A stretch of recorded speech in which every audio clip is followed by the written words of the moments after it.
I find one of the biggest struggles with getting to the next level of drumming is the space between the notes, or the choreography, or the prep stroke. There's a lot of ways we can describe this, but essentially it's just the time in between of where your sticks are making contact with whatever surface you're doing. So let's get into some examples of that. We're going to do one thing on the pad today involving paradiddles, and then we're going to go on the set and do the quarter note ride cymbal beat. Now, a thing you should know before you get into this is you should have an idea of full strokes, downstrokes, tap strokes, and upstrokes. So if you're unsure of that, go ahead and look that up, or just follow along with me anyway, and I think you'll start to get the picture. Let's hop on the pad and let's go over how to play paradiddles a little more smoothly so you can get them faster and cleaner. So if we're doing a right-handed paradiddle, we're going to start with our right, and then we're going to lift up with the left. Now what this does, it preps us for a big hit when we go to the left-hand paradiddle. So let's get a flow going.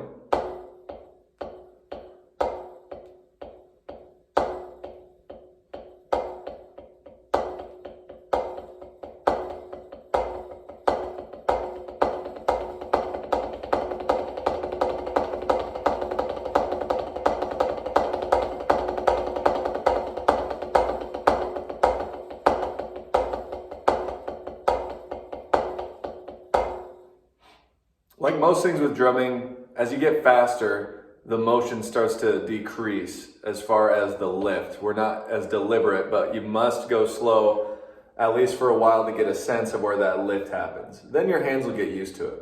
So the exercise I want you to try first with me is right hand or dominant hand starts high, pair, di, do. Think about what's coming next. Left is going down. Right's going to come up after it hits. So here we go. Left, right, left, left. Again, take a pause in between each paradiddle, and then that way you can really think about what's next. We want to practice the mistakes as little as possible and practice it correctly as much as possible.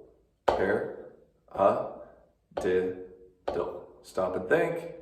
Pair, di, do. Once you feel like you can do that pretty confidently, then start to string them together. Just do one right hand paradiddle, one left hand paradiddle. Here we go. And pair, di, do, pair, lift, di, do. The next thing I would have you do is throw on a metronome or a song and just get flowing at the same speed.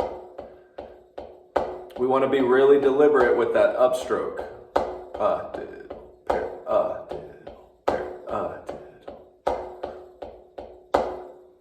Once you kind of get that down, then you can start to change the speed a bit.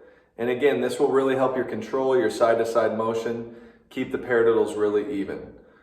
So that's just one example of how we can get our hands to be choreographed. You can do that with down and up strokes to get that going. Both hands together, both hands in opposition, or just essentially a flam. But the space in between the stroke is really important.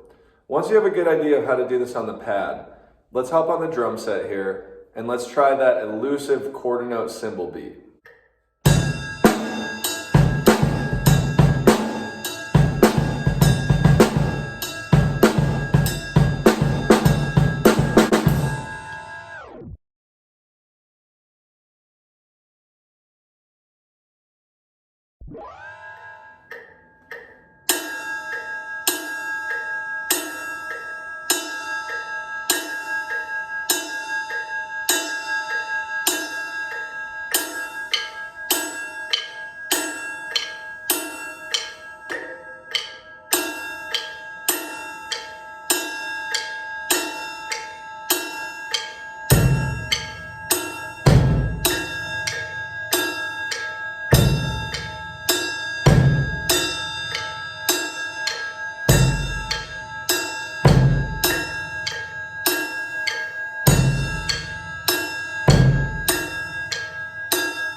And there you have it, guys. I hope that helps out with your coordination and you really understand a little bit more after watching this of how the space between the notes is just as important as the notes that you're playing, because if you're not setting yourself up in the space, then the note's not going to strike how and when you want it to. And then just going slow and really working out that contrary motion where you lift your hand up but your foot goes down. We're so used to everything going down together, so this is kind of creating that new pathway in your nervous system, so that way you're able to play a lot cooler syncopated bass drum and snare drum beats. You can do this on any surface. It doesn't have to be the ride. You should apply that to everything. The ride just easy because it's nice and big and it's right there. If you're doing swing, one note I would add to that is you can't go on the even eighth note or else you're going to line up a little oddly, right? So I would set the metronome to the triplet, and on the third triplet we lift. So just real quick, 1, 2, 3, 1, 2, 3, 1, 2, 3, 1, 2, lift, 1, 2, lift, down, 2, lift. So if you're doing a swung pattern, the same system can be applied. You just want to move the lift to the third partial of the triplet. Hope that helps, guys. Let me know what you think below, and happy practicing out there. We'll see you next time.